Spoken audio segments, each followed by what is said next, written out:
కొత్తగా కంటెంట్ చేయాలంటే చాలా మందికి ఉన్న అతిపెద్ద భయం ఏంటో తెలుసా?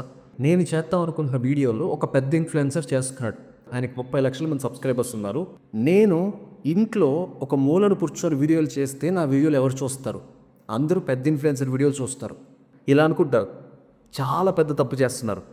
మీరు వెళ్ళాలనుకుంటున్న ఇండస్ట్రీలో ఎంత పెద్ద ఇన్‌ఫ్లుయెన్సర్ ఉంటే మీరు రావడానికి, వచ్చి సక్సెస్ అవ్వడానికి అన్ని ఛాన్సులు ఉన్నాయి. ఎందుకో తెలుసా? ఒక ఇన్‌ఫ్లుయెన్సర్‌ని ఎవరైనా సరే వాడు చాలా కింద స్థాయిలో ఉన్నప్పుడే ప్రేమిస్తారు. అతను మెల్లిమెల్లిగా గ్రో అవ్వటం, డబ్బులు సంపాదించడం, వాళ్ళ కళ్ళ ముందే పెద్ద ఇల్లు కట్టుకోవడం, ఒక స్టూడియో పెట్టుకోవడం, 10 మంది స్టాఫ్‌ని పెట్టుకోవడం.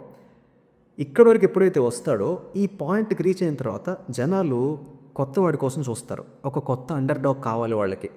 వీడు ఇంత పైకి వచ్చేసేసాడు. వీడికి పొగరు పట్టింది. ఆ మనిషి తుమ్మినా, దగ్గినా, కిత్తినా కూడా వీడు పొగరుతోనే చేసాడు ఈ పని. చూసావా? మొదట్లో ఎట్లా ఉన్నాడు, ఇప్పుడు ఎలా ఉన్నాడు. అంటే ఒక చిన్న రూమ్లో ఒక మూలన వీడియోలు చేసేవాడు మెల్లిమెల్లిగా ఇల్లు కట్టేశాడు. సో ఆ జలసీ ఉంటుంది. వాడిని ఎలాగైనా కిందకి వించేసేసేయాలి ఇలా ఆలోచిస్తూ ఉంటారు.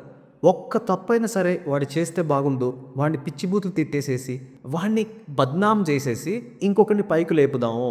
జనాలు ఇలా వెయిట్ చేస్తూ ఉంటారు. కాబట్టి మీరు కొద్దిగా కూడా భయపడాల్సిన పని లేదు. జనాలకి హీరోని చేయడానికి ఎప్పుడు ఒక అండర్ డాగ్ కావాలి. ఒక చిన్న రూమ్లో ఒక క్యూట్ వైట్ కోట్ పెట్టుకొని నలిగిపోయిన చొక్కా, మాసిపోయిన గడ్డంతో వీడియోలు చేస్తూ ఉంటే జనాలకి మీరు తెగ నచ్చేస్తారు. ఎందుకంటే యువర్ అన్ అండర్ డాగ్. మీరు ఆ అండర్ డాగ్ అయ్యారు అంటే ఈజీగా ఒక 5 ఏళ్ల పాటు మీరు కాంటెంట్ ద్వారా పైకి రావచ్చు. అండ్ మీరు అలా పైకి వచ్చిన తర్వాత మళ్ళీ మిమ్మల్ని కిందకి లాగేస్తారు. ఇంకొక అండర్ డాగ్ని తీసుకొచ్చి అక్కడ పెట్టేస్తారు. ఇది చాలా చాలా న్యాచురల్ గేమ్. కాబట్టి మీరు ఏమాత్రం భయపడకుండా రండి.